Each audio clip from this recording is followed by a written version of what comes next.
তো বন্ধুগণ, আমি কালকে একটা ভিডিও বানাইছিলাম। সে মানে সরা যখন বলইছে সেই সময় মানে একটা পুরো দূরের জায়গাত মানে আমি স্কুটি আর লইয়া গেলাম। তখন আমি একটা পথ মানে বাগানির মানে পথে আছে, হ্যাঁ।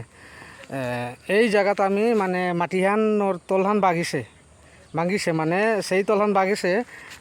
সেই ভাঙ্গারটা আমি কইছি তলহান মানে গছান আছে কইছি, আর তলহান মানে নাই কইছি। মানে তলহান নাই কইছি মানে মাটির তলটা যখন নাও থাকে তখন তো ভাঙ্গে যাইতো। আরে বাবা রে, তো যে কমেন্ট আমি আর কি বলবো, আমার লাজ লাগছে। সেই কারণে আমি আর কি বলবো, বলার কিছু নাই। তো ঠিক আছে বন্ধুগণ, আমিও হিন পাইছি, ভিডিওটা বানাইয়া লাজ পাইছি। তে খারাপ পাইবা না, হ্যাঁ। যদি আমার বাংলা যদি ভুল হইয়া থাকে তো ভুল শুদ্ধ করে দিবাই। ঠিক আছে, বাই।